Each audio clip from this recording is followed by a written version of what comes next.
आप लोग बिल्कुल बातें नहीं करेंगे और कंसेप्ट को आप लोग सीखने का प्रयास करेंगे, क्या मैं उम्मीद कर सकता हूं आप सभी से? चलिए फिर बहुत अच्छी बात है। तो चलिए लर्नर्स ध्यान देंगे। ओके, अब बिल्कुल बातें बंद हो जाए, मैंने आपकी बातें सुन ली, बहुत इंटरेस्टिंग बातें करते हो आप लोग, आज मुझे आपकी बातों का लेवल दिख गया है। तो अब आप लोग जरा यहाँ पे ध्यान दें। चलिए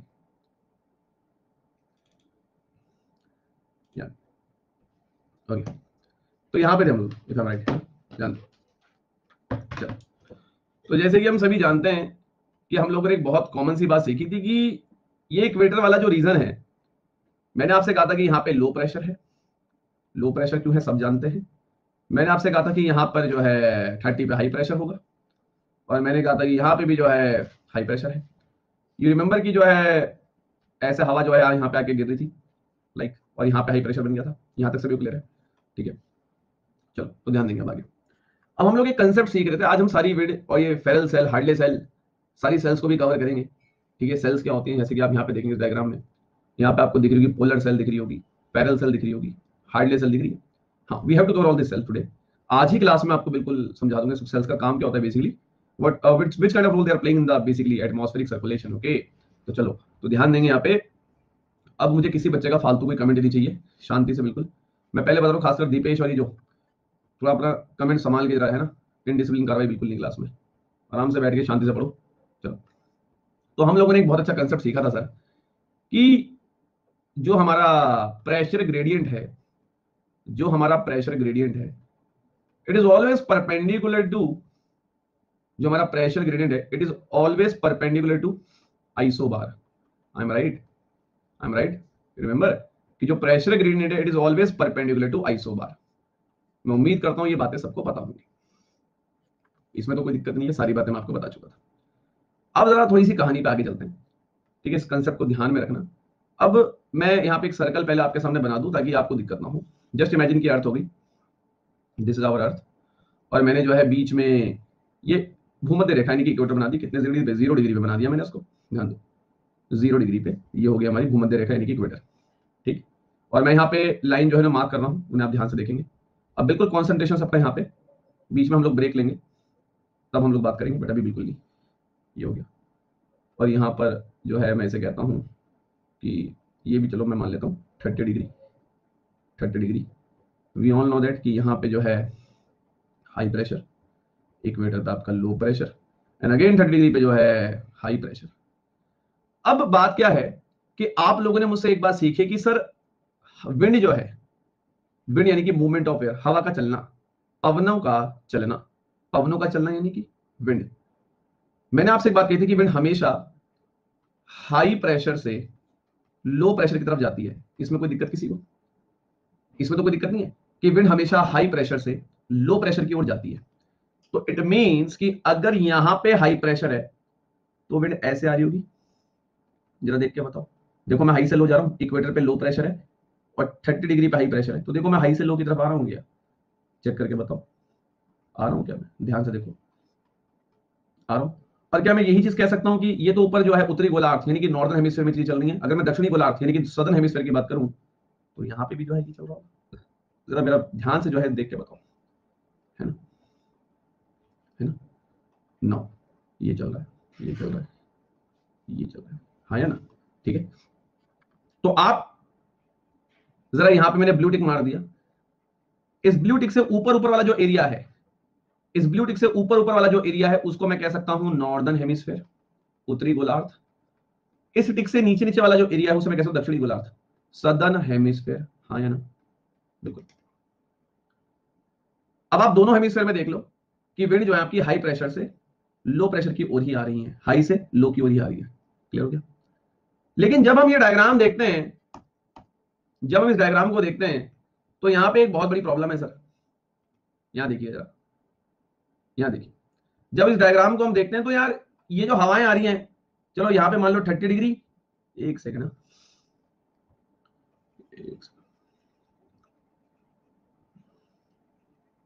एक मिनट, ये जो हवाएं दिख रही हैं यहां पे मान लो 30 डिग्री, यहां पे भी दिख रहा 30 डिग्री, और ये बीच में 0 डिग्री। क्या आपको ये हवाएं जो है ऐसे टेढ़ी भी आती नहीं दिख रही है? देखो, ये देखो टेढ़ी, ये देख रहे हो टेढ़ी, ये देख रहे हो टेढ़ी, और सेम चीज आप यहां नीचे से भी देख लो, टेढ़ी आती हुई दिख रही होगी, ये देखो टेढ़ी दिख रही है। जबकि मैंने जो अभी डायग्राम बनाया था, तो मैं तो उसमें आपको ऐसे समझा रहा था कि देखो हाई प्रेशर से लो प्रेशर की ओर आ रही है, मतलब यहां पे हाई प्रेशर, यहां पे हाई प्रेशर, यहां लो प्रेशर। तो मैं तो ये सिखा रहा था ऐसे ऐसे आ रही है, लाइक, है ना, मैं तो सीधी लाइनें बना रहा था, ऐसी ऐसी बना रहा था मैं येलो मार्कर से। लेकिन यहां तो जो है डायरेक्शन ही चेंज है। And same thing happens with in southern hemisphere. आप नीचे भी देखो, यहां भी ऐसे ही हो रहा है, टेढ़ी लाइन है, जबकि मैं तो ऐसे ही बना रहा था। इस बात को नोटिस किया आपने? एक्चुअली क्यों हो रहा है मैं आपको बताता हूं।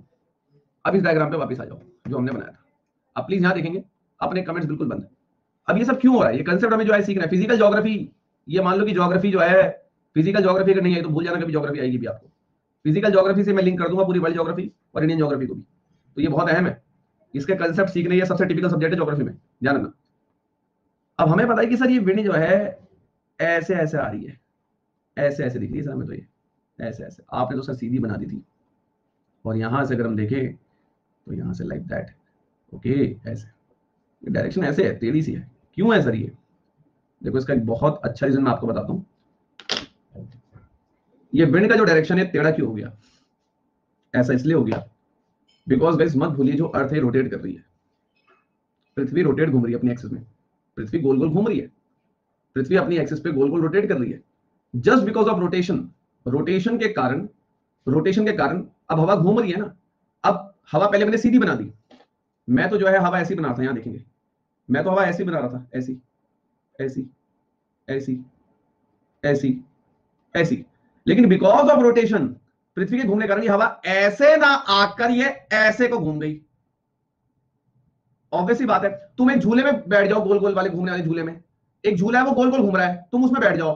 अगर तुम एक गोल घूमने वाले झूले में बैठ जाओगे, आप बॉल को जिस दिशा में फेंकोगे उस दिशा में बॉल ना जाके किसी और दिशा में जाके गिर जाएगी। तो सेम वही चीज है कि अर्थ रोटेट कर रही है, अपनी एक्सिस पे पृथ्वी घूम रही है, और पृथ्वी के घूमने के कारण हवा जो सीधी जानी थी वो घूमने के कारण टेढ़ी हो गई। तो बिकॉज ऑफ रोटेशन, क्या बात समझ में आई? क्या बात समझ में आई? तो वही बात यहां पे भी लगाओ कि सदर्न हेमिस्फीयर में इस हवा को ऐसे जाना था, लेकिन बिकॉज ऑफ रोटेशन इसकी दिशा टेढ़ी हो गई। ऐसे जाना था बट टेढ़ी हो गई, ऐसे जाना टेढ़ी हो गई, ऐसे टेढ़ी, ऐसे टेढ़ी, ऐसे टेढ़ी। समझे बात? बात को समझे आप लोग? अब ठीक है सर, ये तो हम समझ गए, तो बिकॉज ऑफ रोटेशन। अब यहां पर एक चीज और सीख लेनी है सर, मैं बताता हूं क्या। यहां ध्यान दो, मैं बता, कमेंट किसी का नहीं, बिल्कुल शांत, बिल्कुल माहौल ऐसा लगना चाहिए कि हाँ ये एकेडमी के अंदर जो है क्लासेस चल रही हैं, बिल्कुल लाइक एक जेंटलमैन एटीट्यूड यहाँ पे चाहिए। ध्यान देंगे। अब ये हो गया पूरा, ऐसे बना दो ना। अब अगर मैं इस विंड सिस्टम को ऐसे बना दूं, ध्यान दीजिएगा, ऐसे बना दिए, ध्यान दे दीजिए।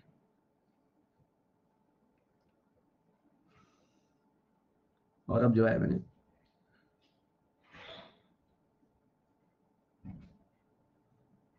ना, अब कोई प्रॉब्लम इसको ऐसे देखने में अजीब तो नहीं लग रहा है?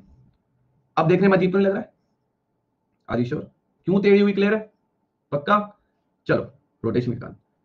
अब एक बात हम सभी जानते हैं कि सर जी ऊपर उत्तर होता है, सर जी नीचे दक्षिण होता है, सर इधर जो है ईस्ट होता है, सर इधर वेस्ट होता है। कोई ऐसा भी है जिसको ये नहीं पता? ये तो क्लियर है सभी को। और अगर मैं सही हूं तो आप इस बात को समझेंगे कि ये जो हवाएं हैं ये ईस्ट की तरफ से वेस्ट को जा रही हैं, हाँ या ना? ईस्ट की तरफ से वेस्ट को जा रही है, चेक कर लो। मतलब ईस्ट की ओर से वेस्ट की ओर जा रही हैं, पूर्व से पश्चिम की ओर जा रही हैं पवने, हाँ या ना? क्लियर? अब ये हवाएं ईस्ट से वेस्ट की ओर जा रही हैं। अच्छा बताओ, देखो इस वाले एरिया में भी देख लो, यहां पे भी देख लो, यहां पे भी देख लो, ईस्ट से वेस्ट, ईस्ट से वेस्ट, है ना? तो या ईस्ट की तरफ से जा रही हैं, ये हवाएं ईस्ट से ओरिजिनेट हो रही हैं, ईस्ट की तरफ से निकल रही हैं, तभी इन हवाओं को कहते हैं बेटा ईस्टर्लीज। इन हवाओं को कहते हैं ईस्टर्लीज। सर जी इसका एक और नाम भी होता है, बिल्कुल, ट्रेड विंड्स भी इनको बोलते हैं, व्यापारिक पवने, व्यापारिक पवने, ट्रेड विंड्स, व्यापारिक पवने या ईस्टर्लीज। तो यही है आपकी ईस्टर्लीज, ये देख लो, यही है ईस्टर्लीज, ये ईस्टर्लीज हैं। समझ गए बात? अब सुनो, यहां कुछ महान बिल्कुल जहर लोग आते हैं, वो बोलेंगे कि सर ईस्टर्लीज मतलब तो ईस्ट की तरफ जाना चाहिए ना। ईस्टर्लीज मतलब क्यों? ये संविधान में लिखा है कि जो ईस्ट की ओर जाएगी उसे ईस्टर्लीज बोलोगे। यहाँ पे ईस्टर्लीज का मतलब है जो ईस्ट से निकल रही है, जो ईस्ट से निकल रही है उसको हम कह रहे हैं ईस्टर्लीज। समझ गए बात? तो ये ईस्टर्लीज नाम क्यों आ रहा है? क्योंकि देखो ये पवने, ये विंड्स ईस्ट की ओर से निकल रही हैं, चाहे आप यहां नीचे देख लो चाहे आप यहां ऊपर देख लो, इन्हीं हवाओं को ईस्टर्लीज कहा जाता है। और इन्हीं हवाओं को ईस्टर्लीज के अलावा आप एक नाम और दे सकते हैं, ट्रेड विंड्स, व्यापारिक पवने। ठीक है सर, क्या ये हवाएं ट्रेड भी करती हैं? हाँ, मोदी जी को 1000 करोड़ दिलवाए थे। ऐसा कुछ भी नहीं है, ये वो वाला ट्रेड नहीं है जो इकोनॉमिक्स वाला है। यहाँ पे ट्रेड का मतलब अलग है। Is that clear? हाँ, क्लियर? यहां तक क्लियर हो गया? तो ट्रेड विंड्स आई होप आप सभी को समझ में आ गई होंगी। चलिए, तो व्यापारिक पवने की ट्रेड में हमें क्लियर है। अब आप इतना समझ लो कि पूरे वर्ल्ड के मैप में जस्ट इमेजिन, चलो मैं अगर यहां पे देखूं, ये हो गया वर्ल्ड का मैप। हाँ जी सर, ये हो गया हमारे पास 0 डिग्री इक्वेटर। और आप इमेजिन करके देखिए कि यहां पे अगर हम एक लाइन बना दें, ये मैंने एक लाइन बना दी, जरा ध्यान से देखिएगा, ये एक लाइन मैंने ऐसे बना दी, और एक लाइन जो है ये मैंने ऐसे बना दी, लाइक ये एक लाइन मैंने ऐसे, एक सेकंड, ये एक लाइन जो है मैंने ऐसे बना दी। अब यहाँ पे जो है मैंने इसकी नंबरिंग भी कर दी, ये कर दिया मैंने 30 डिग्री और ये भी कर दिया मैंने 30 डिग्री। तो इसका मतलब इन क्षेत्रों में जो हवाएं आपको देखने को मिलती हैं वर्ल्ड में, यहाँ जो हवाएं चल रही हैं वो ट्रेड विंड्स होगी। मतलब आप समझो कि साउथ अमेरिका में यहाँ पे आपको ट्रेड विंड्स चलती दिखेंगी। समझो भारत में भी आपको इस वाले क्षेत्र में ट्रेड विंड्स देखने को मिलेगी। ठीक है, तो आप अब देख समझते हैं वर्ल्ड में आपको ट्रेड विंड्स कहाँ देखने को मिलेगी। 30 डिग्री से लेकर 0 डिग्री के बीच में ट्रेड विंड्स चल रही है, और यहाँ पर भी साउथ हेमिस्फीयर दक्षिण गोलार्ध में भी 30 से 0 के बीच में ट्रेड विंड्स देखने को मिल रही है। तो आप प्रैक्टिकली दिमाग पे लगा लो कि हाँ, ट्रेड विंड्स हमें पूरे वर्ल्ड में किस लोकेशन पे हमें ट्रेड विंड्स देखने को मिलती है। आई होप आप सभी को समझ पा रहे होंगे। क्लियर हो गया? क्लियर हो गया यहाँ तक? एक बार रिप्लाई कर दें। यहाँ तक क्लियर हो गया सभी को? क्लियर हो गया? ये सिर्फ मैंने आपकी नॉलेज के लिए बना दिया ताकि आप फील भी कर पाए। ठीक है, ओके, नाउ कंटिन्यू करते हैं, आगे ध्यान देंगे। ओके, ध्यान दो, अब आगे चलते हैं, ध्यान से देखिएगा। ओके, अब तुम्हें एक चीज और भी बताता हूँ। ठीक है, मतलब you should feel this thing ना, कि हाँ हम फील भी कर पाए। चलो, मतलब आज तुम्हें बिल्कुल ही इसकी पूरी अंतड़ियां खोल देता हूँ तुम्हारे सामने। इमेजिन करो कि ये क्वेश्चन है, फील करना जरा, ठीक है, जस्ट फील इट। ये क्वेश्चन है, ठीक है, उसके बाद आपको रटना नहीं पड़ेगा सब्जेक्ट, बहुत टिपिकल लगते हैं तुम्हें ज्योग्राफी, आज से तुम्हारा फेवरेट हो जाएगा। ये ओशन हो गया एक, ध्यान देना, दिस इज एन ओशन। हाँ सर, ठीक है, अभी सिर्फ यहाँ पे फील करना जो मैं समझाना चाह रहा हूँ। और इमेजिन करो कि एक लैंड का पार्ट है, जस्ट इमेजिन एक लैंड का पार्ट है, ये एक लैंड हो गया, ये पूरा एक लैंड हो गया, धरती का हिस्सा। ये एक ओशन, एक धरती का हिस्सा है, ये एक ओशन है। आयुष रोटेशन के कारण पृथ्वी जब घूमेगी तो बीच से एक सेंट्रिपेटल फोर्स निकलेगी, और सेंट्रिपेटल फोर्स के कारण ये सब हो जाएगा। ठीक है, अभी ध्यान दो, मैं उसी पा रहा हूँ। ठीक है, अभी मैं तुम्हारे डाउट पाता हूँ। ठीक है आयुष, वो चीज मैं भी बताऊंगा अभी आपको, थोड़ा सा वेट करिए। पहले मैं आपको, अभी बैठो आराम से, है ना, अभी आराम से बैठो, सब क्लियर हो जाएगा। मैं तुम्हें सब कुछ बता दूंगा, बस तुम अभी फिलहाल यहाँ पे फोकस करो जो चल रहा है।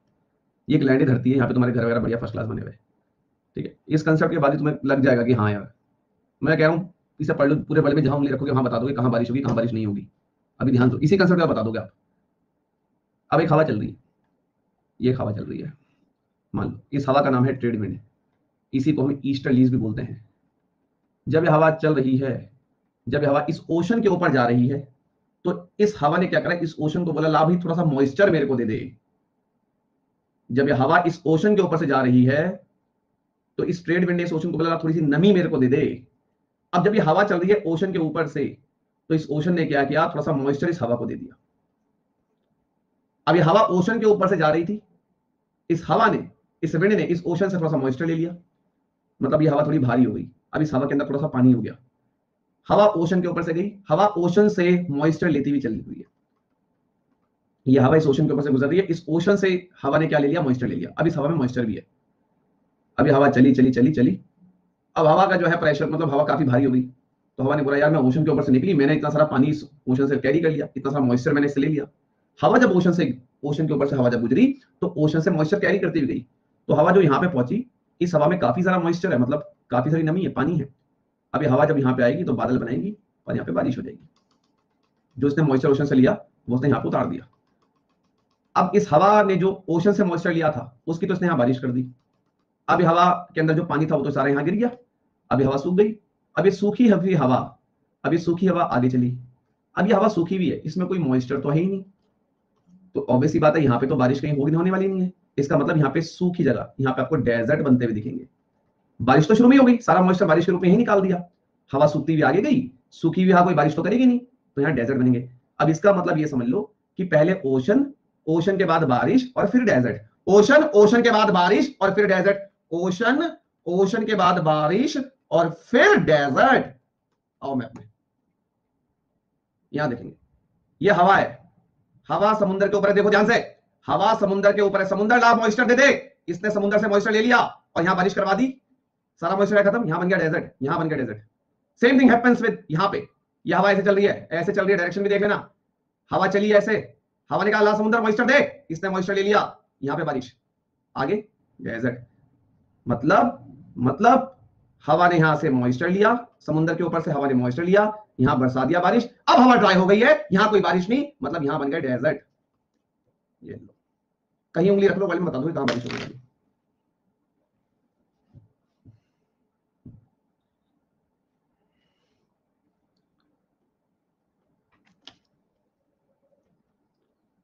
अब आप इसे देख लीजिए, अब आप इसे देख लीजिए,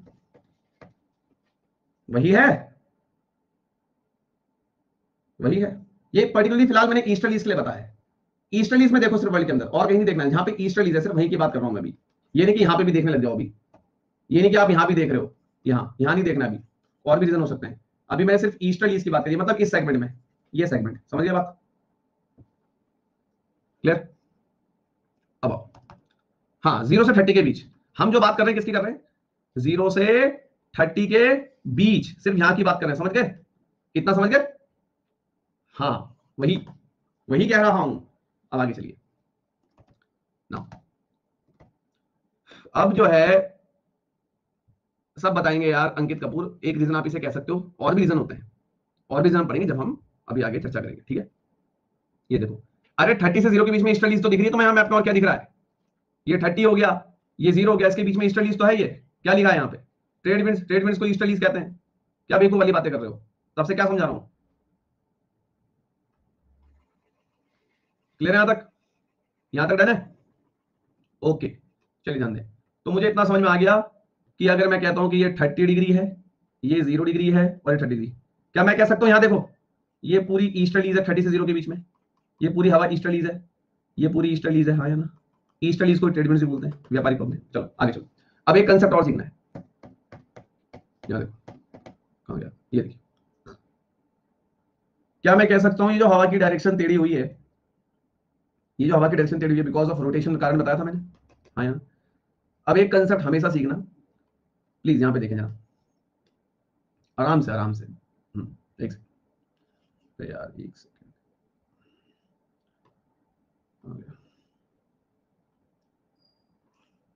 ये अर्थ हो गई, ठीक, और जो है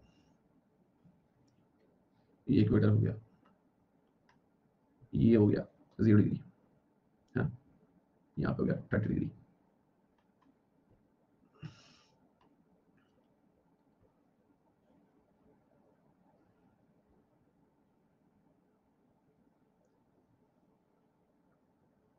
अब सर एक बात बताइए, सर ये तो हम समझ गए कि ये हवा जो है ऐसे निकलनी थी, बट ड्यू टू रोटेशन इसकी डायरेक्शन ऐसे हो गई, ऐसे आनी थी, बट ड्यू टू रोटेशन ऐसे हो गई। सर यहां से भी अगर बात करूं तो ऐसे जानी थी, बट रोटेशन के कारण ऐसी हो गई, ऐसी जानी थी, बट रोटेशन के कारण ऐसी हो गई। एक कंसेप्ट कॉपी में वहीं लिख देना जहां नोट्स बना रहे हो साथ साथ, जब भी बात होगी नॉर्दर्न हेमिस्फेयर की, तो हवा हमेशा राइट की तरफ घूम जाएगी, जब भी बात आएगी सदर्न हेमिस्फेयर की, तो विंड की डायरेक्शन हमेशा लेफ्ट की ओर हो जाएगी। अब यहां देखो, मत भूलना कि यहां पे हाई प्रेशर था, यहां पर लो प्रेशर था, यहां पर हाई प्रेशर था, और तुम सबको पता है, रटा रटा के बिल्कुल बारीकी से आगे बताया था कि हवा यानी विंड हमेशा हाई से लेकर लो प्रेशर जाती है। ये बात तो तक रट जानी चाहिए कि हवा हमेशा हाई से लो प्रेशर जाती है, हाई से लो प्रेशर जाती है। अब आप यहां जरा देखें कि यहां से हवा चलनी शुरू हुई लो प्रेशर की तरफ, यहां से हवा चलनी शुरू हुई लो प्रेशर की तरफ, तो यहां से आप देखो तो ये राइट की तरफ मुड़ गई, देखो ये राइट की तरफ मुड़ गई, यहां से हवा चलनी शुरू हुई और ये राइट की तरफ मुड़ गई। अब सर मेरे को तो ये लेफ्ट दिख रहा है, यहां बैठ के देखो तब तुम्हारा राइट कहां पड़ेगा, ठीक है। और हमेशा डायरेक्शन कहां से बनाएंगे, लो बिल्कुल केजी क्लास के बच्चे को ऐसा बताते हैं, ये हो गया हाई प्रेशर और ये हवा गई लो प्रेशर की तरफ। अब ये नहीं कि मैं लो प्रेशर से डायरेक्शन राइट घुमा दूंगा। हवा हाई से लो जा रही है ना। अब अगर मैं यहां पे खड़ा हो जाऊं, यहां पे अगर मैं खड़ा हो जाऊं तो मेरा राइट ये पड़ेगा। अगर मैं यहां पे अपने आप को ऐसा खड़ा कर दूं तो आप खुद इमेजिन करो कि आपका राइट ये पड़ेगा, ये तो आपका लेफ्ट पड़ जाएगा, ये तो आपका क्या पड़ेगा, लेफ्ट। अगर मैं अपने आप को इमेजिन करूं तो यहां से मेरा राइट ये पड़ेगा। तो जहां पे हाई प्रेशर है वहां से राइट घुमाना है, जहां से हाई प्रेशर है वहां से राइट घूमेगी। तो अब आप यहां पे देखो, यहां पर हाई प्रेशर है, यहां से राइट घूमी। ये नहीं कि आप यहां से घुमा रहे हो, जहां पे हाई प्रेशर होगा वहीं से डायरेक्शन राइट घुमा देना है।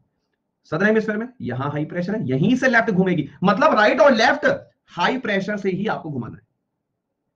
यहां पे हाई प्रेशर है तो यहीं से लेफ्ट घूमेगी।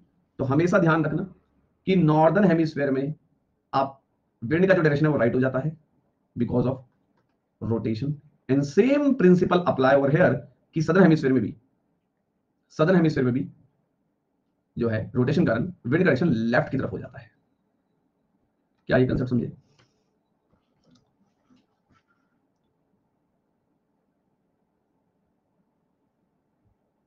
क्लियर है? ठीक है, अब आगे चलो,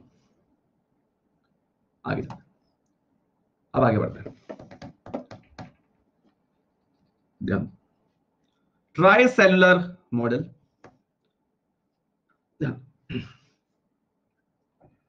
हार्डले cell, Ferrel cell, polar cell, चर्चा करेंगे इन डिटेल क्या होती हैं ये सब। ध्यान दें। अब इसको समझाने से पहले, ये बुक का डायग्राम है, सीधा तुम्हें दिखाऊंगा तो आधों को चक्कर आ जाएंगे। पहले मैं इसको अपने तरीके से बताता हूं, फिर हम यहाँ पे मैच करेंगे इसी चीज को। ध्यान दीजिएगा, ठीक है? सब बता दूंगा, मनमोहन रावत अभी आराम से बैठो, आराम से बैठो, क्लास के बीच में टॉक नहीं, ठीक है? आराम से बैठो पहले। अब यहाँ देखिएगा, ठीक है? अब हम लोगों ने कंसेप्ट यहाँ पे सीख लिया था,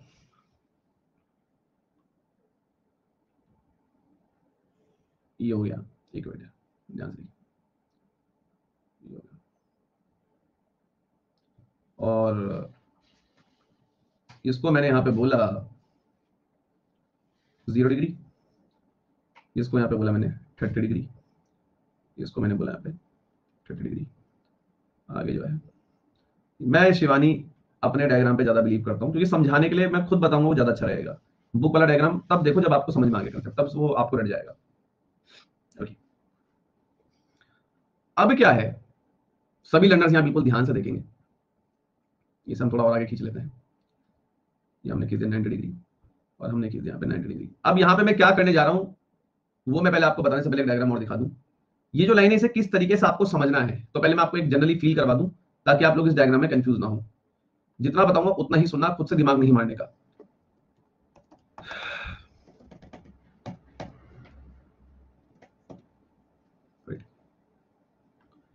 यहाँ पे एक सर्कल हमने बना दिया, ये अर्थ बना दिया हमने, अर्थ में जो है बीच में हमने लाइन बना दी। अभी सिर्फ यहाँ पे ध्यान सबका,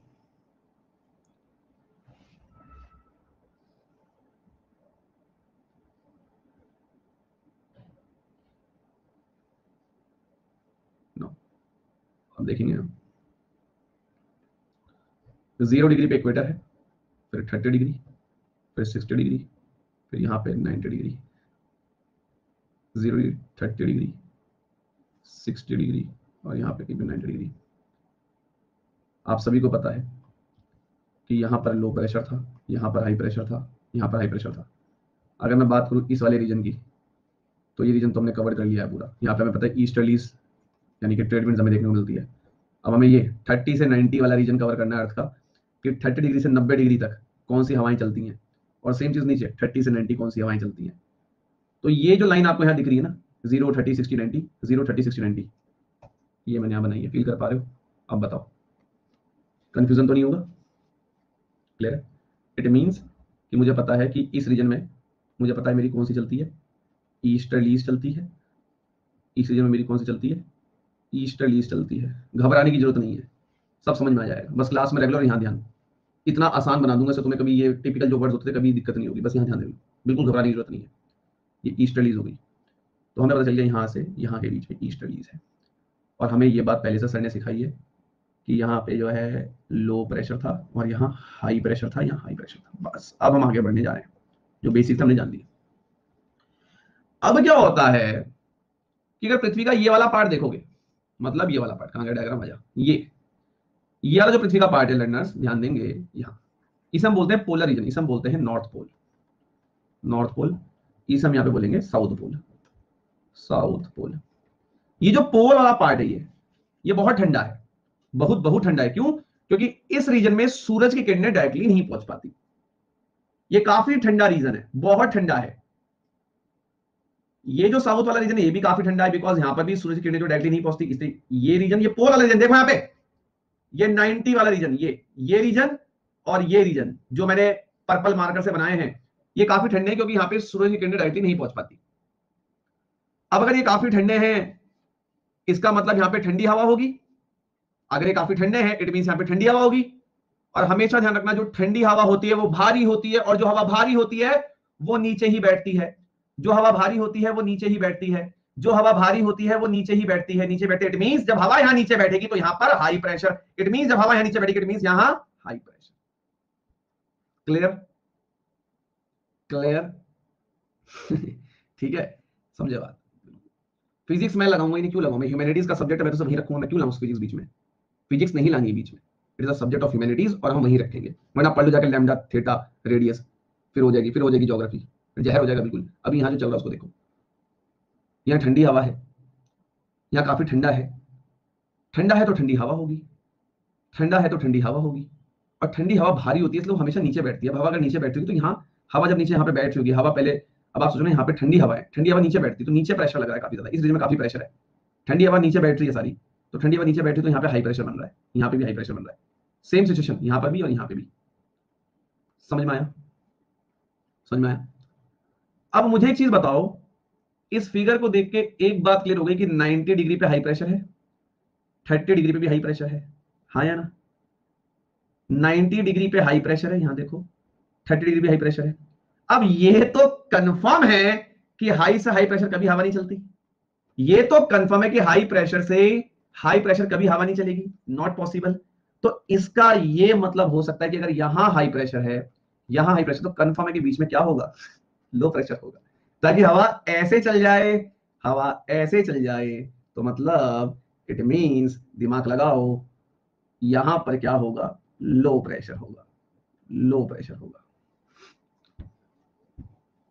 क्लियर है? आप बताइए। ठीक है, क्लियर हो गया?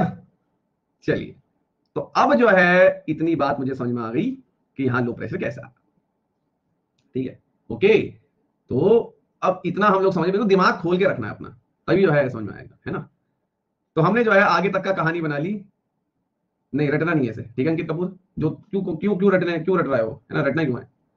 हमें अनअकैडमी सैलरी किस बात की दे रही है? इसी चीज की तो दे रही है। अगर मैं इसी भी रटाऊंगा तो क्या फायदा? उसी दिन जो है मेरे नाम से ये एजुकेटर की उपाधि हटा देना। आइए, लो प्रेशर और यहाँ हाई प्रेशर कैसे हुआ? अब सर हमें सारी पूरी अर्थ पे ये समझ में आ गया कि ऊपर हाई प्रेशर होता है, फिर लो प्रेशर होता है, फिर हाई प्रेशर, फिर लो प्रेशर, फिर हाई प्रेशर, फिर लो प्रेशर। अब ये तो हमें समझ में आ गया, लेकिन सर हमने विंड्स अभी यहीं तक की खोजी है, यहीं तक की विंड्स हमने भी खोजी है सर। बिल्कुल। अब क्या होगा, ध्यान से देखिए, इस डायग्राम पे आएंगे जरा। ये तो सभी को समझ में आ गया ना कि यहाँ हाई प्रेशर क्यों है, यहाँ हाई प्रेशर क्यों है, यहाँ लो प्रेशर, ये सब हम जान चुके हैं। यहाँ पे लो प्रेशर क्यों है, मैं तुम्हें इसका एक और रीजन दे दूंगा। एनसीईआरटी में भी गिवन है वो, मैं एक और रीजन दे दूंगा तुम्हें। यहाँ पे तुम्हें तो अभी मैंने लॉजिक से बताना कि अगर यहाँ पे हाई प्रेशर है, यहाँ हाई प्रेशर, तो ऑब्वियस ही बात है हाई से हाई तो हवा जाएगी नहीं, पक्का बीच में लो प्रेशर रहा होगा। ये तो लॉजिकल आप याद रख सकते हो, बट इसका रीजन भी मैं चलो आपको देता हूँ। ठीक है, ये हो गया। अब आपको यहाँ पे समझ में आ गया कि सर यहाँ पे हाई प्रेशर क्यों, वो तो हम रीजन समझ गए, बिकॉज ठंडी हवा बैठ गई है सर, ठंडी हवा नीचे बैठ गई तो यहाँ हाई प्रेशर है। हवा जहां बैठेगी वहां प्रेशर हाई हो जाएगा, ये बात भूलना मत। यहाँ हाई प्रेशर है सर, सर यहाँ भी हाई प्रेशर है। और हमने एक लॉजिक से सोचा कि अगर यहाँ हाई है, यहाँ हाई है, तो हाई से हाई तो हवा जाएगी नहीं, बीच में पक्का लो रहा होगा। वो लो क्यों रहा होगा उसका भी रीजन मैं आपको देता हूं। देखिए, इमेजिन करिए आप लोग कि यहां से कुछ हवाएं ऐसे को चल रही हैं, मान के चलो, और कुछ हवाएं यहां से ऐसे को चल रही हैं। मतलब जरा यहां ध्यान दीजिएगा आप लोग, कुछ हवाएं 30 डिग्री से 60 की ओर चल रही हैं, मान के चलो ऐसे, कुछ हवाएं 90 से 60 की ओर चल रही है, ये हवा यहाँ पे आके टकरा गई, दोनों हवाएं आके यहाँ पे टकरा गई। अब ये हवाएं टकरा गई, ऑब्वियस ही बात है जो हवा यहां से आ रही होगी, यहां से, ये पोलर वाला रीजन है, काफी ठंडा है, यहां से जो हवा आ रही होगी ना भाई वो काफी कोल्ड रही होगी। कॉमन सेंस लगाओ, ठंडी जगह से जो हवा आएगी वो ठंडी तो होगी। ये पोल वाला रीजन है, यहां देखिए, यहां से अगर कोई हवा आ रही है तो वो ठंडी तो होगी, ये काफी ठंडा रीजन है यार, तो यहां से कोई हवा आएगी वो ठंडी होगी। और ऑब्वियस ही बात है कि अगर यहां से कोई हवा जा रही होगी तो काफी गर्म होगी, क्यों, इक्वेटर की तरफ से आ रही है हवा, ये देखो ना, इसके कंपैरिजन में जो हवा ऊपर से नीचे को आ रही है तो काफी ठंडी है, बिकॉज पोलर रीजन से आ रही है। बट ये 30 से 60 की ओर जो हवा जा रही है ये थोड़ी गर्म रही होगी, ये थोड़ी वार्म रही होगी, ये कोल्ड है, मतलब कि ये कोल्ड है, और ये जो 30 से 60 की ओर जा रही हैं ये काफी वार्म रही होंगी, एटलीस्ट इसकी तुलना में तो। इस वाली, मेरा मार्कर देखो, इस वाली की तुलना में तो भाई ये वाली गर्म ही होगी, क्योंकि इक्वेटर की साइड से आ रही है, इक्वेटर में तापमान बहुत ज्यादा होता है। अब ये बात मैं कह सकता हूं कि यहाँ पे 60 वाले रीजन पे दोनों गर्म हवा और ठंडी हवा टकरा गई। अब कुछ लोग सोचेंगे सर ये मिल जाएगी, अरे सुनो भैया, जब भी दो विंड का टेम्परेचर अलग अलग होता है वो कभी मिक्सअप नहीं होती है, ये बात ध्यान रखना। अगर ठंडी ठंडी हवाएं होती तो मान लो यहां से भी ठंडी आ रही है, यहां से भी ठंडी आ रही है, दे गॉट मिक्सअप, तो मिक्सअप हो जाएंगी। जस्ट इमेजिन जो है, यहां से वार्म आ रही है, वहां से भी वार्म आ रही है, दोनों वार्म मिल जाएंगी। अगर सेम टेम्परेचर है, ये भी कोल्ड ये भी कोल्ड, मिक्सअप, ये भी वार्म ये भी warm, mix up, but if they are opposite they can't mix up, तो ये मिलेंगे नहीं, ये फंडा ध्यान में रखना। अब वार्म और कोल्ड आपस में आकर टकरा गई, ये कोल्ड आ रही है, ये वार्म आ रही है, और दोनों जो है आपस में आकर टकरा गए। जब ये आपस में आकर टकरा गए तो मैंने बोला मिक्स तो नहीं होने वाली है, जब मिक्स नहीं होगी तो क्या होगा, कोई जब दोनों आपस में टकराएंगी तो जो भारी होगी वो नीचे बैठ जाएगी, जो हल्की होगी वो ऊपर उठ जाएगी। कोल्ड हवाएं भारी होती हैं तो कोल्ड नीचे बैठ जाएगी, वार्म हवा थोड़ी हल्की होती है तो ये वार्म ऊपर उठ जाएगी, ऊपर उठ जाएगी। भारी ठंडी हवा हमेशा भारी होती है, भारी चीज नीचे बैठेगी, हल्की वाली वार्म है, ये ऊपर उठ जाएगी। आया, कहां गया, सी, यहां 30 डिग्री था, दिस इज 90 डिग्री, यहां से हवा चली, ये कौन सी वाली है, वार्म वाली है सर। सर ये कौन सी वाली है सर, दिस इज कोल्ड, ये कोल्ड है, कोल्ड वार्म, वार्म कोल्ड, टकराई, ठंडी वाली मैं बैठ जाती हूं, मैं भारी हूं, अरे वार्म तुम ऊपर चले जाओ, तुम हल्की हो, वार्म हवा ऊपर गई, क्या बन गया, बादल बन गया। Is that clear?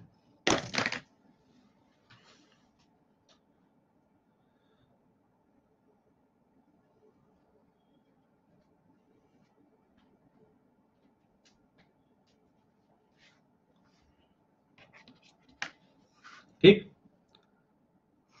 वही, हाँ वही, मतलब जस्ट इमेजिन कि अगर एक हवा कोल्ड है, ये भी कोल्ड है, तो दे गॉट मिक्सअप, ये मिक्सअप हो जाएंगी, मतलब जस्ट इमेजिन कोल्ड अगर कोल्ड से टकरा रही है क्या मिक्स हो जाएंगी, यस मिक्स हो जाएंगी।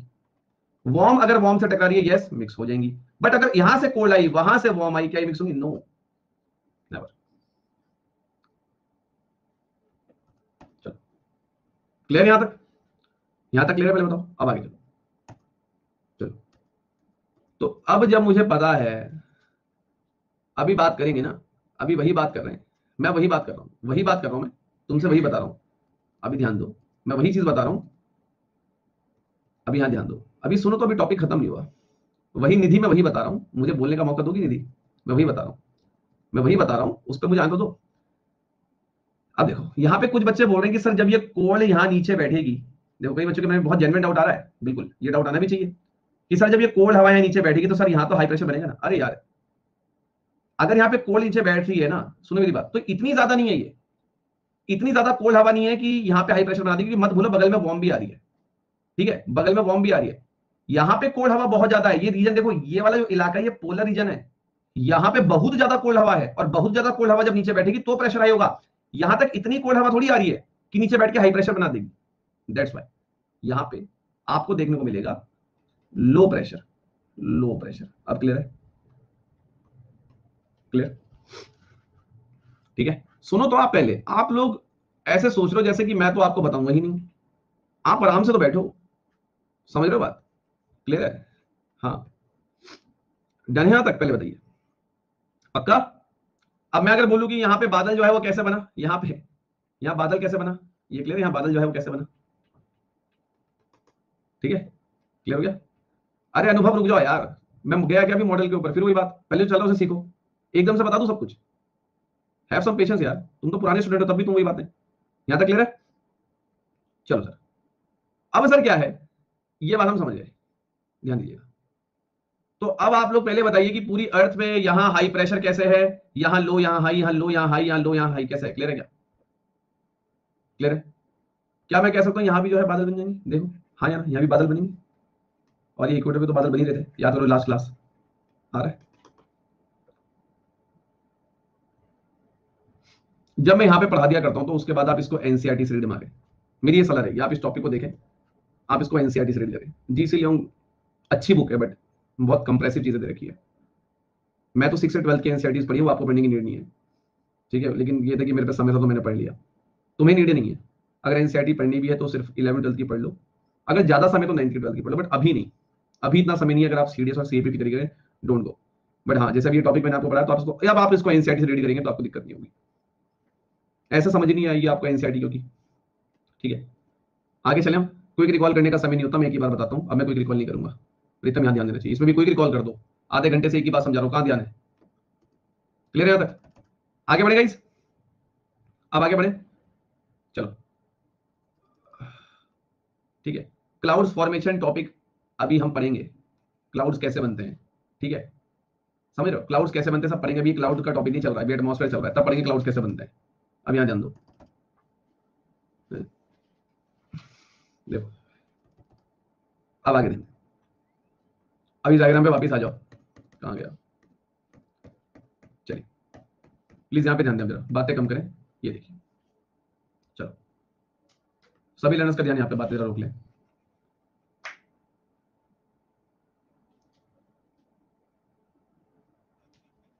ध्यान दें।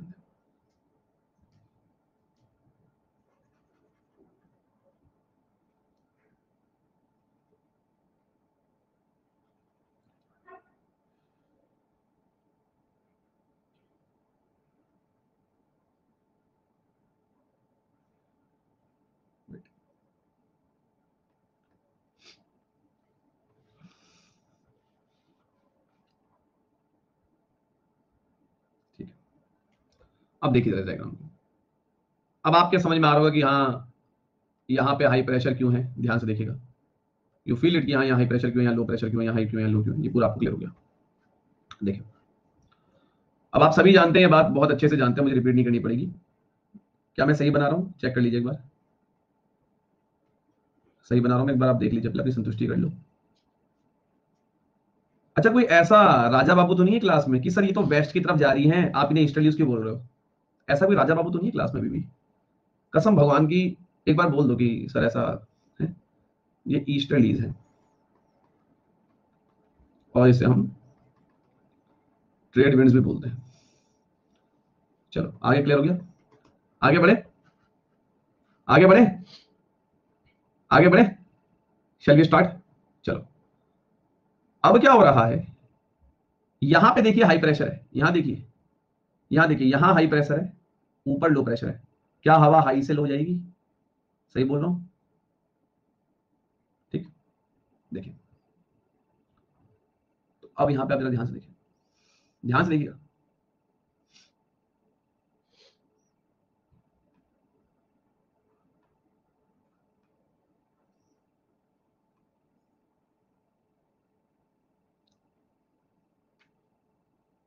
एक सेकंड, अभी बातें बंद कर लो जरा 2 मिनट।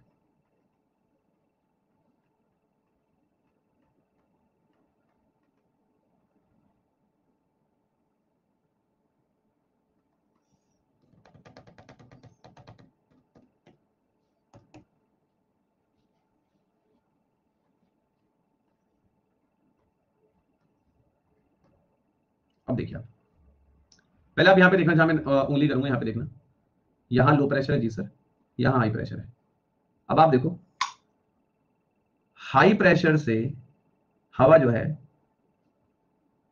वो लो प्रेशर की ओर जा रही है, सिर्फ स्मार्ट को देखना, ठीक है, जाना तो सीधे था, लेकिन ड्यू टू रोटेशन डायरेक्शन कहां शिफ्ट हो गई? राइट, नॉर्दर्न हेमिस्फीयर में राइट को शिफ्ट हो जाती है, याद है? जाना तो सीधे था, बट कहां शिफ्ट हो गई? Right due to rotation, right due to rotation, right due to rotation. जाना तो सीधे था बट रोटेशन कारण लेफ्ट, सीधे था लेफ्ट, सीधे था लेफ्ट।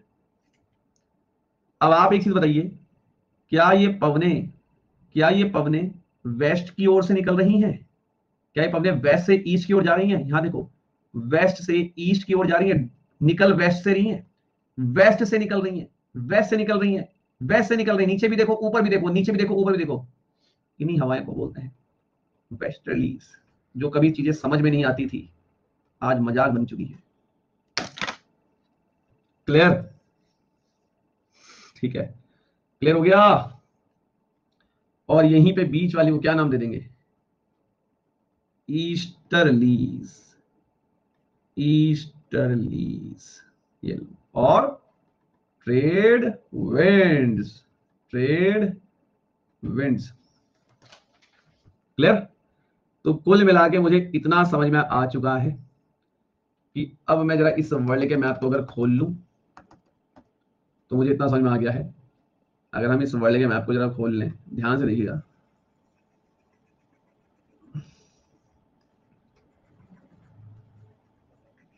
एक सेकंड रुक जाओ भाई।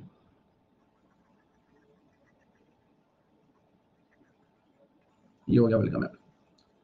अब ये ना मैं यहाँ, अब इतना मैं तुम्हें मैच्योर कर चुका हूं कि तुम्हें ये पता होगा 30 का है 60 का है। तो इतना दिमाग लगा लेना, वरना फिर ढंग से बताऊंगा तुम्हें। तो मुझे पता है कि यहाँ ईस्टर्लीज, सही बना रहा हूँ? ईस्टर्लीज है ना? ईस्टर्लीज देख लो, सही बना रहा हूँ? Easterlies, westerlies, westerlies, westerlies. ठीक है, लो। ठीक है, तो चलिए कहाँ कहाँ कौन सी हवाएं चल रही हैं, और यहाँ पे अभी कौन सी हवाएं वो पढ़नी बाकी हैं, यहाँ की हवाएं भी पढ़नी बाकी है। क्लियर? डन? छुट्टी मारने से थोड़ी होगा। ये थोड़ी एक दिन क्लास में आ गए, उसके बाद सोचा ये तो मुझे आता है, ऐसे ये एटीट्यूड थोड़ी चलता है। मैंने इन चीजों को पता नहीं कितनी बार पढ़ा होगा, तब जाके तुम्हारी क्लास में कुछ ऐसे महान बच्चे हैं ना, और जो चीजें कर भी रहा होगा वो समझ जाना कि डफर है वो एक नंबर का, चाहे वो लड़का हो लड़की हो। तुम लोग ये सोचते कि ये चीज तो यार मैंने पढ़ी है तो मैं क्यों जाऊं। पता है कॉन्सेप्ट कब थॉर होते हैं? जब आप उसको 10 बार सुन लोगे ना, वो चीज आपके कानों में पड़ेगी, वो आपके दिमाग में बैठ जाएगी। उसके बाद रिवीजन। मैं कितनी बुक, मैंने अभी तक तुम्हें कितनी स्लाइड से पढ़ाई होगी ज्योग्राफी, पर्सनली सोच के देखना। मैंने ज्योग्राफी में कितनी स्लाइड्स का यूज किया होगा। देखो अब ये फिगर का यूज तो मैं करूंगा ना यार, मैं तुम्हें दिखाने के लिए। ये तो फिगर तो चाहिए, तो डायग्राम बुक में भी दिया होता है ना, इसके बिना थोड़ी मैं समझा दूंगा, है ना? अब ये तो है नहीं कि मैं वर्ल्ड का मैप हाथ से घंटे में बनाऊंगा तो टाइम वेस्ट होगा। प्रैक्टिकली सोचो, देखो 1 महीना हो गया ज्योग्राफी को जब से स्टार्ट हुआ था, मैंने कितना आपको अभी तक लिखवाया है, मैंने सिर्फ समझाया है, मैं इतना जानता हूँ। और वो मेरे कंसेप्ट इसलिए थॉरो है बिकॉज मैं बार बार सीखता हूँ, उसे रिवाइज करता हूँ। तुम में से कहीं को ऐसा लगता है कि बस ये तो हमने पढ़ा हुआ, क्यों जाना यार, क्यों जाए सुबह, है ना? कहीं तो हिस्ट्री क्लास में गायब रहते हैं, क्यों जाना है सर, वही तो पढ़ा रहे हैं। ऐसा एटीट्यूड अगर मैंने कभी जिंदगी में रखा होता ना, मैं आज यहाँ ना होता। मैं हमेशा सीखने की कोशिश करता हूँ, हमेशा। और मैं अपडेट अपने आप को हमेशा करता हूँ, चाहे वो करंट अफेयर्स हो। ठीक है, तो ये ऐसे नहीं होगा, ऐसी उम्र निकल जाएगी फिर बैठे रहना। ठीक है, ध्यान दो, आगे बढ़ता है। यहाँ तक हमारी कहानी होगी। ठीक है, ठीक है। तुम में से कई बच्चे ये बातें पूछते हैं ना सर आज भी, सर हमें सिविल सर्विस देना है, सर बताइए और एक्स्ट्रा क्या पढ़ना है। इस साल में दोगे सिविल सर्विस, उसके 2% तो बन जाओ पहले। पता कितना सिलेबस है सिविल सर्विस का? पता है? कभी सिलेबस खोल के देखो, वेबसाइट पे जाओ देखो, मैं तो कह रहा हूँ ये सब एकदम टिप्स पे होना चाहिए, सब लिखना है वहाँ पे। ये सब जो मैं तुम्हें पढ़ा रहा हूँ ना, ये सब लिखना है मुझे वहाँ मेंस में, ये सब लिखना है मुझे, तुम्हें तो अपने टिप्स पे रखना ही पड़ेगा। और अभी बहुत कुछ सीखना है, तो प्लीज बी मैच्योर। अभी लर्निंग का मौका है, सीखिए साहब। ओके, अब हम आगे चल सकते हैं। यहाँ देखो, अभी सब बात करेंगे। यहाँ देखो, अब आप लोग इस बात को समझे, ये डायग्राम तो क्लियर हो गया सभी को? ठीक है, ये डायग्राम क्लियर है? अच्छा, अब हमारे पास जो पैटर्न रह गया, क्या वो यही वाला रह गया है क्या? 90 से 60, 90 से 60 वाला रह गया बस। अब तुम बताओ 90 से 60 जाएगी या 60 से 90 को जाएगी? खुद देख लो, खुद देख लो बेवकूफों। एक कंसेप्ट हटाया था, हाई प्रेशर से हमेशा लो प्रेशर। 90 से कहां जाएगी? 60 जाएगी, है ना? यही तो होगा, उसमें तो कोई दिक्कत नहीं है। एक सेकंड, कहां गया डायग्राम?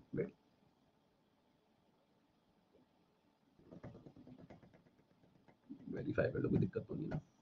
ठीक है, तो बना दो बस।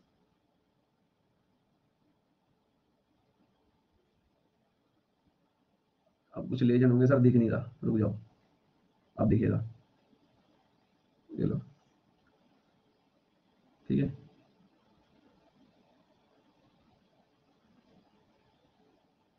कोरिलेस फोर्स, शुभम स्वामी, एक वर्ड में उसका आंसर कोरिलेस फोर्स। ठीक है शुभम, रोटेशन कारण क्या निकलती है, अर्थ के सेंटर से फोर्स निकलती है कोरिलेस फोर्स, उसका डायरेक्शन राइट को रिफ्लेक्ट हो जाता है, नॉर्दर्न में एंड साउथ में लेफ्ट। ठीक है, ठीक है शुभम गोस्वामी, मिल गया रीजन। और बोल, इनको ये समझ नहीं आ रहा कि सर वो राइट और लेफ्ट क्यों जा रही है, ये अर्थ है, जब अर्थ गोल गोल घूमती है मतलब अर्थ का रोटेशन हुआ। अर्थ जब रोटेट करती है तो अर्थ के सेंटर से एक फोर्स बाहर आती है, इसका नाम है कोरिलेस फोर्स। अर्थ के सेंटर से फोर्स निकलती है, इसको बोलते हैं कोरिलेस फोर्स। इस कोरिलेस फोर्स के कारण डायरेक्शन नॉर्दर्न हेमिस्फीयर में राइट हो जाता है, सदर्न हेमिस्फीयर में लेफ्ट हो जाता है। अब आपको कि सर आपने फोर्स क्यों नहीं पढ़ाई, जब ये टॉपिक आएगा तब पढ़ेंगे ना, अभी गाय को तुम्हें डिलीमा में कंफ्यूज में डाल दूं मैं, है ना। क्लियर हो गया, जान ली बेचैनी, क्लियर कर ली अपनी। चलो आगे बढ़े। अब यहाँ पे देखें जरा, इस चीज को ध्यान दो, अब इस चीज को जरा ध्यान से देखें, यहाँ देखेंगे जरा। अब अगेन, जाना तो इसको सीधा था, but due to rotation right को मुड़ गई, सीधा था राइट को मुड़ गई, नॉर्दर्न हेमिस्फीयर में राइट को मुड़ जाएगी, मत भूलना। और सदर्न हेमिस्फीयर में हवा की डायरेक्शन कैसे को मुड़ जाएगी, लेफ्ट को मुड़ जाएगी। सर अब इन हवाओं को क्या बोलेंगे, ये 60 से 90 के बीच की जो हवाएं, इनको क्या बोलेंगे, इन्हें बोलेंगे पोलर ईस्टर्लीज, पोलर ईस्टर्लीज बोलेंगे, इन्हें बोलेंगे पोलर ईस्टर्लीज हवा, पोलर ईस्टर्लीज हवा, इनको बोलेंगे पोलर ईस्टर्लीज, ये वेस्टर्लीज, ये ईस्टर्लीज। क्या कहानी क्लियर है। अब देखो बोर्ड की हालत, ठीक है, समझ गए, डन है सभी को।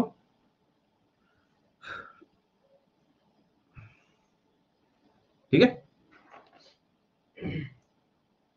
आज करंट अफेयर्स बहुत इंपॉर्टेंट है, रात को 9 बजे, पता है आज रात के जो 9 बजे वाले, वैसे तो रोज ही इंपॉर्टेंट होते हैं वो, बट आज बहुत अच्छे अच्छे टॉपिक्स हैं, तो मतलब बहुत कुछ नया सीखने को मिल जाएगा। कई सारी ऐसे टर्म्स हैं जो नहीं है, जो लेटेस्ट न्यूज में चल रही है, वो टर्म्स आपको अखबार के सीखने को मिल जाएंगी। तो रात 9 बजे कोई करंट अफेयर्स ना छोड़े, ठीक है, आगे बढ़ते हैं। हाँ, और जो भी नया बच्चा है जिसको ये नहीं पता कि सर करंट अफेयर्स कहाँ चलते हैं, अनअकैडमी@विशाल, ये मेरा टेलीग्राम चैनल है, इसको सर्च करके तुरंत इसके मेंबर बन जाओ, आपको यहीं पे लिंक मिल जाएगा, क्लास से 20 मिनट पहले। एमसीक्यू मैं बता दूंगा, समझ लो, थोड़ी सी तबियत सही नहीं चल रही है, दैट्स व्हाई, समझ गए बात, तो एमसीक्यू बता दिए जाएंगे आपको जब होंगी। या चाहते हो कि बीमारी भी बंद कर दूं करंट अफेयर्स, ये चाहते हो तो फिर है ना, आराम से बैठो, थोड़ी तबियत जरा सही होने दो यार, अब उम्र हो गई ना, बुढ़ापा अब नहीं लिया जाता है इतना, अब इतना नहीं हो पाता, अभी एज हो गई यार, अब नहीं हो पा रहा इतना, उम्र उम्र के साथ जो है इंसान, समझो यार बात को, क्या यार तुम भी। चलो चलो आगे बढ़े, चलिए। हाँ शादी हो गई, 2 बच्चे मेरे, तुम्हें पता नहीं, पिछले साल शादी हुई थी, 2 बच्चे हैं मेरे, एक फर्स्ट क्लास में, एक सेकंड क्लास में, बता दो हमें, आप लगता नहीं है। हाँ पिछले साल ही हुई थी शादी बेटा।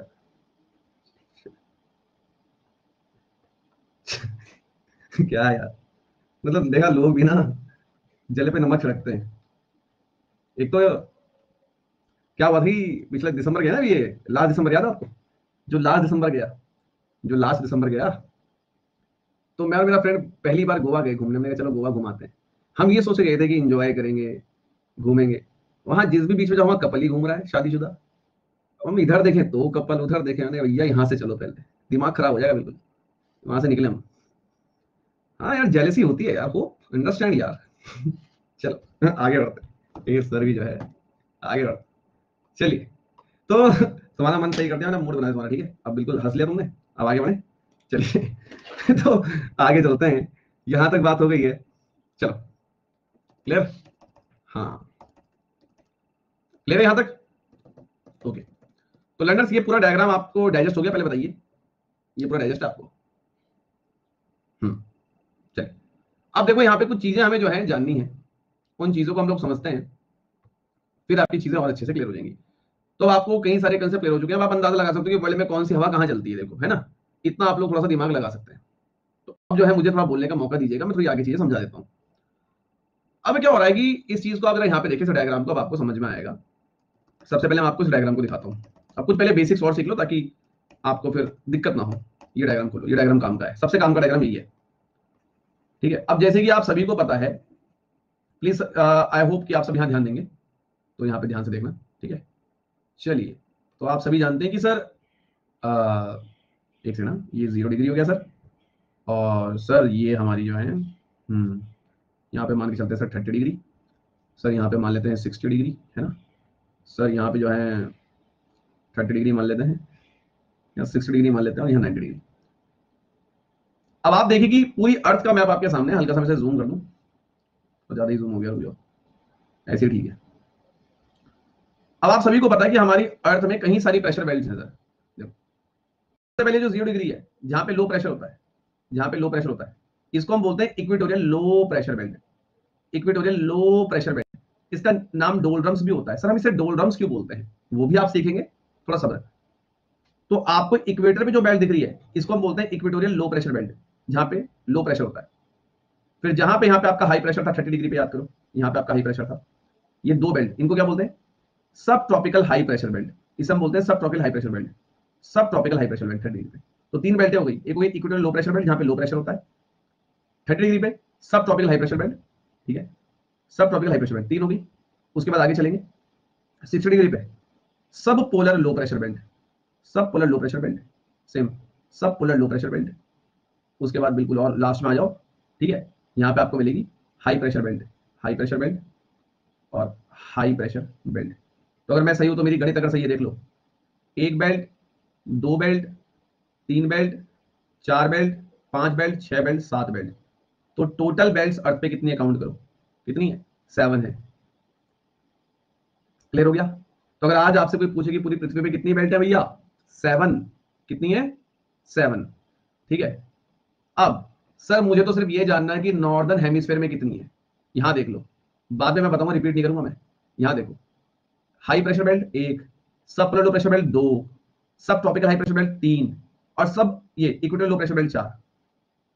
तो अगर कोई पूछे नॉर्दर्न हेमिस्फीयर में सिर्फ कितनी है, चार, ऐसी सदर्न हेमिस्फीयर में कितनी हो जाएगी, चार।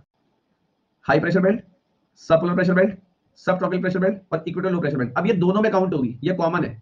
इक्वेटोरियल लो प्रेशर बेल्ट आप नॉर्थ में भी एक बार काउंट करोगे और नीचे भी एक बार काउंट करोगे, कॉमन है, दोनों में काउंट होगी। तो हर एक हेमिस्फीयर में चार चल प्रेशर बेल्ट होती है। ओवरऑल पूरी अर्थ में कितनी होती है, 7। क्लियर हुआ, ठीक है। हाँ, अब जानना चाहते हो चीजें क्यों बताई, कितने इंटरेस्टेड है इस चीज को जानने के लिए कि सर क्यों बताई आपने चीज, जानना है।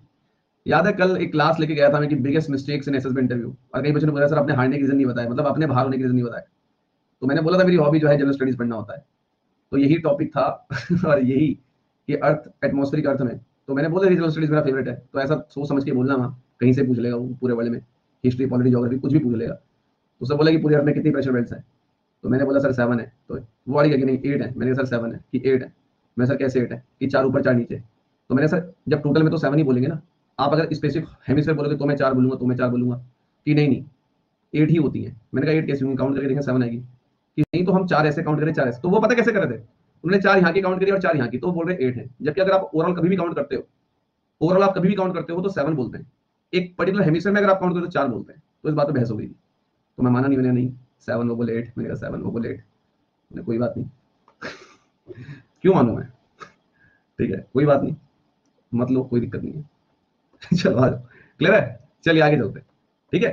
तो आप इसे वेरीफाई भी कर सकते हैं। हाँ चलिए आगे बढ़ते हैं। नहीं नहीं इशू और भी थे यार, कई सारे इश्यूज थे। ठीक है, यहाँ तक क्लियर है, चलो आगे चलते हैं। नहीं वो गलती है मेरी, मुझे ऐसा नहीं बोलना चाहिए था, लेकिन मैं गलत नहीं था अपनी जगह। हो सकता है मेरा एटीट्यूड सही ना हो, थोड़ा सा एग्रेशन आ रहा हो, तो एग्रेशन के कारण तो वो चीज़ें नहीं करनी चाहिए। उनको गलती मेरी है वहाँ पे, मैं आपके सामने एक्सेप्ट कर रहा हूँ, तो डोंट डू दैट। तो वही है, समझ रहे हो बात आप। तो ये चीज़ आप कभी मत करना, ये गलत है। तो क्या होता है कि गुस्सा आ जाता है मेरे को, एग्रेशन आ जाता है मेरे अंदर, तो वो चीज़ नहीं आनी चाहिए, वो गलत है ना। तो मैं खुद कह रहा हूँ मेरी गलती है, तो डोंट डू दैट, ठीक है। चलिए आगे बढ़ते हैं। तो आगे चलते हैं हम लोग, यहाँ तक हमारी बातें हो चुकी हैं। अब इतनी बातें हो गई। अब देखिए आप लोग, अब पहले आप लोग मुझे बताइए कि अर्थ पे जो है टोटल कितनी है बेल्ट, 7 या 8 कितनी है भाई, 7 है। और पर हेमिस्फेयर में कितनी है, पर हेमिस्फेयर में कितनी है, 4 एंड 4, नॉर्दर्न हेमिस्फेयर में भी एंड नॉर्दर्न, क्लियर। चलिए चलिए आगे बढ़े। अब यहां तक की कहानी क्लियर हो गई है, बेसिक्स आपने सारे जान लिए। अब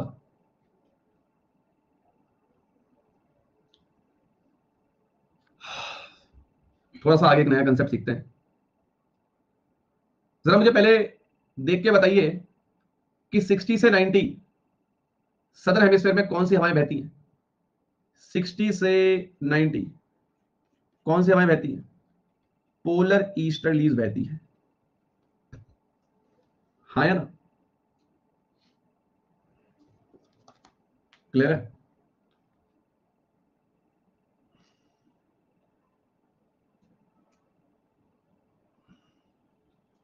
क्लियर है यहां तक?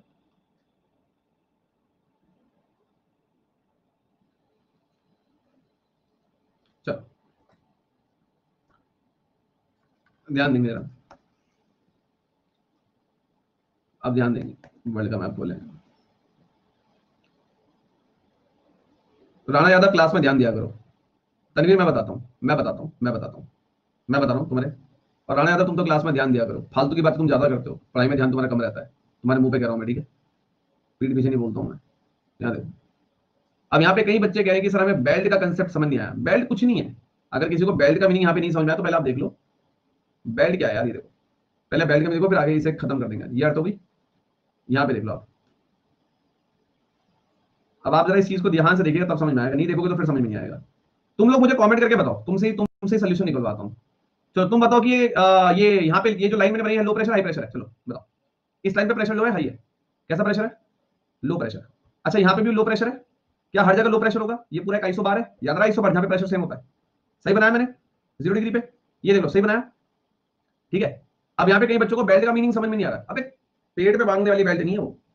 अब आप देखो ये पूरा 0 डिग्री लैटिट्यूड है आपका। अब ये मत बोलना लैटिट्यूड क्या होता है, लैटिट्यूड लॉन्गिट्यूड सब पढ़ा चुका हूं भैया, रिकॉर्डिंग जाके देखो फिर। ये तुम्हारी गलती है, एक भी क्लास छोड़ोगे तो यही पाप लगेगा। ये 0 डिग्री लैटिट्यूड है, यहाँ हर जगह लो प्रेशर है ना, तो ये पूरी बेल्ट है, यहाँ पे हर जगह लो प्रेशर है। और इस बेल्ट का नाम क्या है? इक्वेटोरियल, क्योंकि ये बेल्ट इक्वेटर पे है, इक्वेटोरियल लो प्रेशर बेल्ट, ठीक है? ऐसी से ऊपर आप जाओगे, यहाँ पे हाई प्रेशर है, हर जगह हाई प्रेशर है इस पूरी बेल्ट पे। ये जो मैंने लाइन बना दी ना, ये लाइन, ये पूरी लाइन को मैं बेल्ट कह रहा हूँ, ठीक है? इस पूरी लाइन पे क्या है? हाई प्रेशर है, तो इसे हम बोल देंगे सब ट्रॉपिकल हाई प्रेशर बेल्ट। समझे बात? क्लियर हुआ? क्लियर? ये पूरी एक बेल्ट है लो प्रेशर की, ये हाई प्रेशर की बेल्ट है, फिर अगेन ये लो प्रेशर की बेल्ट है, फिर ये पूरी हाई प्रेशर बेल्ट है, क्योंकि इस पूरे जन में हाई प्रेशर है, इस पूरे में लो प्रेशर है, इस पूरे में हाई प्रेशर है, इस पूरे में लो प्रेशर है। अब क्लियर हो गया? हाँ, ठीक है। तो टोटल हमारे पास कितनी बेल्ट हैं? 7। 4 ऊपर नॉर्दर्न में, 4 नीचे, ठीक है? हाँ, ठीक है। अब मुझे एक चीज बताओ, ये अर्थ हो गई, ध्यान देना, ध्यान से देखना ये एक सेकंड, ये यहां ध्यान से देखना जरा, ये। अब मैं एक चीज जरा तुम बताना, क्या मैं इसको क्या मैं इसको पोलर हाई प्रेशर बेल्ट बोल सकता हूँ? इस पूरी को पोलर हाई प्रेशर बेल्ट, पूरी को, बिकॉज हर जगह हाई प्रेशर है। क्या मैं इसको, अब मुझे पता है यहाँ पे लो प्रेशर होता है, हर जगह लो प्रेशर है ना पूरे में, इस पूरी लाइन पे लो प्रेशर है, इस पूरी लाइन पे लो प्रेशर है, सब पोलर लो प्रेशर बेल्ट, सब polar high pressure belt, equatorial low pressure belt. Red गया? Clear? No. अब यहाँ देख, अब यहाँ पे सीख लोगे आज। इसे मैं उम्मीद कर सकता हूँ कि आज हम इसे खत्म कर लेंगे, अभी 15 मिनट रह गए निपटाने से। आज कोई करंट अफेयर मत छोड़ना, सब बर्बाद हो जाएगा। निपटा दे से। यहाँ देखो, अब मुझे एक चीज बताइए, ध्यान से देखिएगा जरा, पहले यहाँ पे नंबरिंग कर लेते हैं।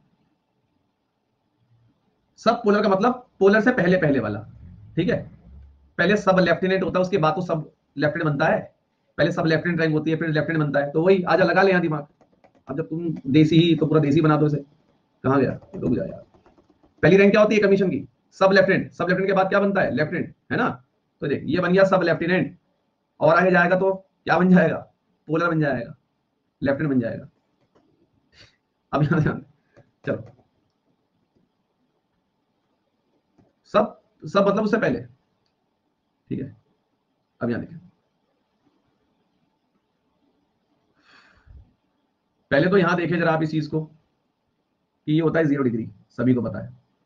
अब मैं यहाँ पहले लाइन बना दूं, जरा हल्ला मत करना, ये बहुत मेन चीज बताने जा रहा हूं मैं, ठीक है? कहीं फिर जो है बीच में ही कहानी खराब कर दें सारे के सारे। यहाँ ध्यान से सुनिएगा,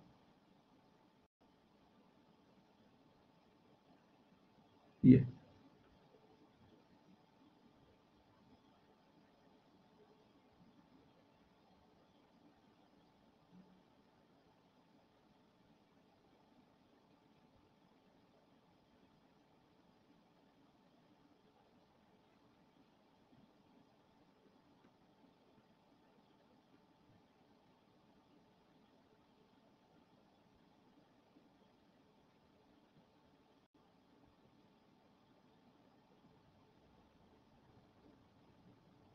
अब कुछ ऐसे तो नहीं है, बता देना सर। 30 डिग्री तो ये लाइन होगी ना, आप अलग से क्यों बना रहे?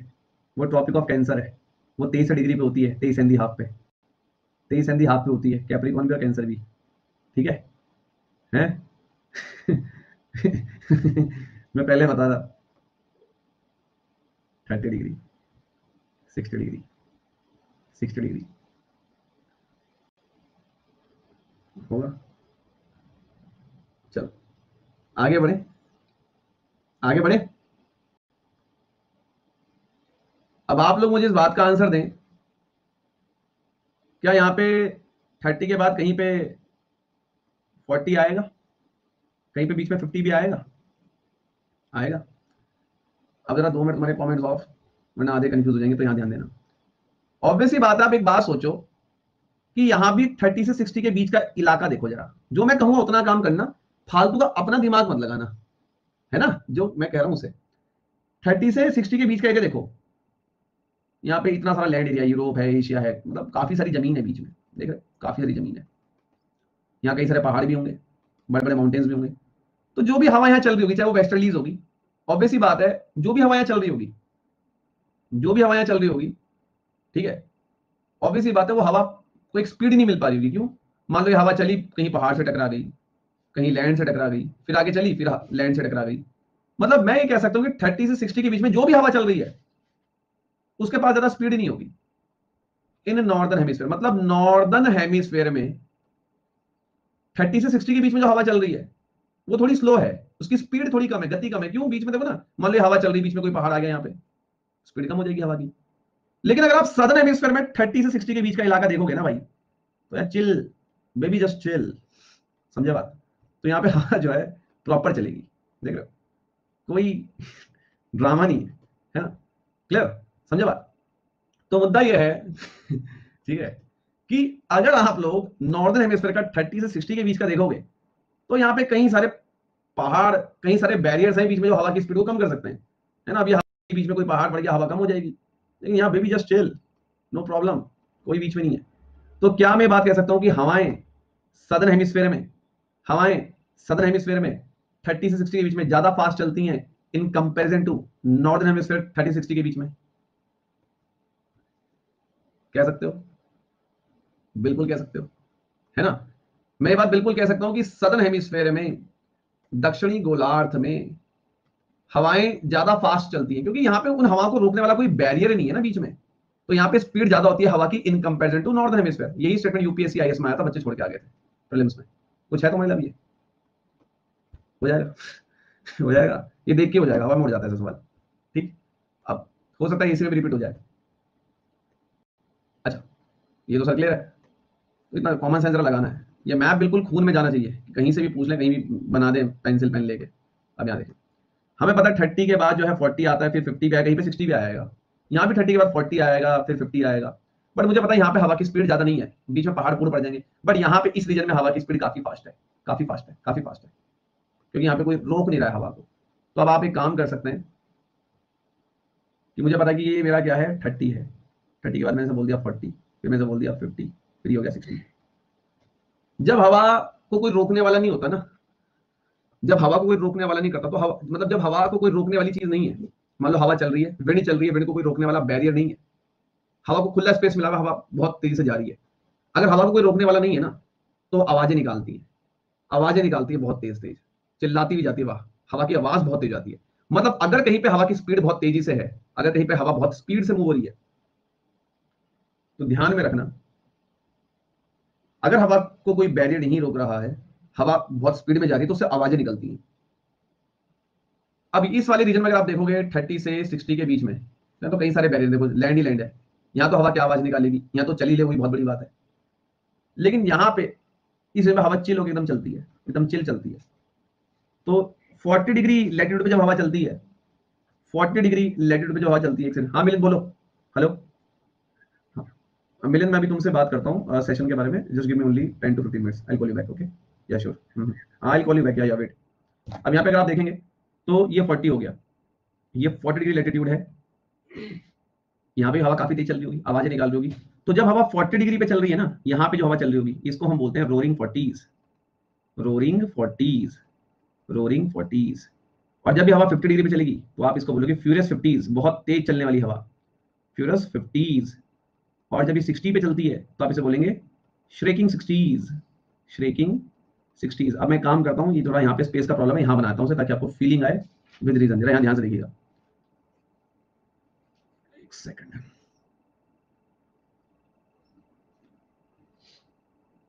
यार ध्यान से देखिए, ये हो गया 30 डिग्री, ये सदर्न हेमिस्फीयर में हम लोग, ठीक है, हम सदर्न हेमिस्फीयर की बात कर रहे हैं, दक्षिणी गोलार्ध की। We are not in northern hemisphere. 30 and this is your 60, बीच में कहीं पे 40 भी आएगा और आपका 50 भी आएगा। तो जो हवा आपकी 40 डिग्री पे घूम रही होगी, यहाँ पे जो हवा चल रही होगी उसकी स्पीड काफी तेज होगी और वो भी आवाजें निकाल रही होगी। उस हवा को जो जो 40 डिग्री लेटर पे हवा चल रही होगी, इस 40 डिग्री पे जो हवा चल रही होगी उसको आप बोलेंगे रोरिंग 40s, उसको आप बोलेंगे रोरिंग 40s। ये वर्ड्स आपने जरूर सुने होंगे बट आपको उनका मीनिंग आज पता चल रहा होगा। अब आप थोड़ा नीचे अगर आओगे 50 पे, तो 50 पे जो हवा चल रही होगी उसकी स्पीड काफी और तेज होगी। ये जो हवा 40 डिग्री पे चल रही है, इसको मैंने इस हवा को नाम दिया रोरिंग 40s। इस रोरिंग 40 से भी तेज गति होगी उस हवा की जो 50 पे चल रही होगी, इसको बोलेंगे फ्यूरियस 50s, फ्यूरियस 50s। उसके बाद एक हवा जो है वो 60s पे चल रही है, इसकी स्पीड और तेज होगी सबसे, देखो इसकी काफी तेज, इस 40 वाले से तेज 50 वाले की, 50 वाले से तेज 60 वाले की स्पीड होगी, इसको बोलेंगे श्रेकिंग, श्रेकिंग, श्रेकिंग, श्रेकिंग 60s, श्रेकिंग 60s। श्रेकिंग का मतलब होता है चीखना, श्रेकिंग का मतलब ही चीखना होता है, बहुत जोर से चीखती है आवाज जब यहाँ चलती है, श्रेकिंग 60s, ठीक है। तो ये टर्म पूछ लेते हैं। तो ये तीनों हवाएं आपको, रोरिंग 40s थोड़ी स्पीड वाली हवा, इससे तेज फ्यूरिंग 50s, इससे भी तेज स्पीड वाली श्रेकिंग स्पीड। ये थोड़ी आवाज करती है, ये बहुत आवाज करती है। ये तो सर ये ऊपर नॉर्दर्न हेमिस्फीयर में अप्लाई नहीं होगा, कहां अप्लाई करोगे? वहां पे हवा चली जाए ढंग से, वही बहुत बड़ी बात है। वहां पे हवा को रोकने के लिए बैरियर्स बहुत सारे हैं, सदर्न हेमिस्फीयर में पूरा खाली पड़ा है। तो 40 डिग्री पे जो हवा चल रही है उसको बोलते हैं रोरिंग 40s, काफी तेज गति से यह आवाज करती है। इससे ज्यादा आवाज और इससे तेज चलती है फ्यूरिंग 50s, और इससे भी ज्यादा तेज गति में और आवाज जो चीखती है वो है श्रेकिंग 60s। अब बताओ आया समझ?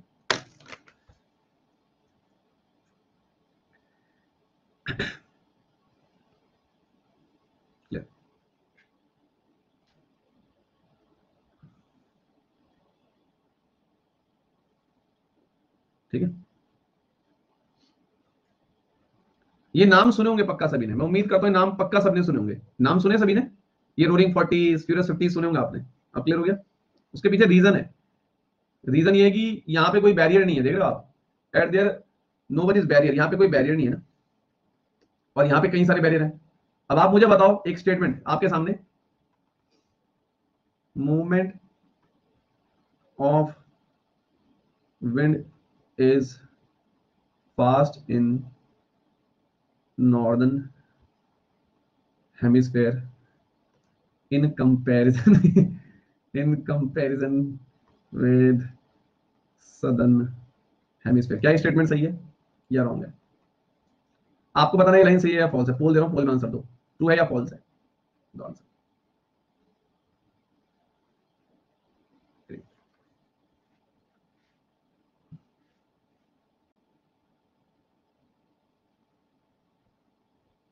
अब अब देखो, मैंने आपसे जिस दिन ज्योग्राफी स्टार्ट की थी मैंने कहा था एक कॉन्सेप्चुअल सब्जेक्ट है।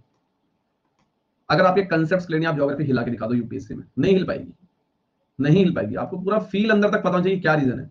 मैं अभी भी इसके ऊपर 2 घंटे और बोल सकता हूँ, इसी टॉपिक को मैं 2 घंटे और आपको बता सकता हूँ, स्मॉल भी चीजें, लेकिन वो आपके काम की नहीं है फिलहाल, ठीक है, बट वो आपको नहीं पढ़नी है। तो अभी इतनी बात आई होप आपको सभी को समझ में आई होगी कि रोलिंग 40s क्या है, क्या है। अब कंसेप्ट अगर क्लियर तो आप स्टेटमेंट वाले सवाल सॉल्व कर सकते हो। यूपीएससी में स्टेटमेंट वाले सवाल बहुत आते हैं, कंसेप्ट क्लियर नहीं है तो कुछ नहीं हो सकता। अब अगली क्लास में हम सेल समझेंगे, ये सेल्स क्या होती है। यहाँ देख लो आप, ये डायग्राम है ना, ये सेल्स अभी मैंने पढ़ाई नहीं है बिकॉज थोड़ा मैं तुम्हारे ऊपर ज्यादा प्रेशर। तो जो 3 सेल्स होती हैं, पोलर सेल क्या है, फेरल सेल क्या है, हार्डली सेल, ये सेल ट्राइसेलुलर सेल मॉडल, ये मैं अगली क्लास में आपको कराऊंगा। तो अगर आपको वाकई में सेशन बहुत अच्छा लगा है तो ईमानदारी से एक अच्छा सा फीडबैक जरूर दीजिएगा।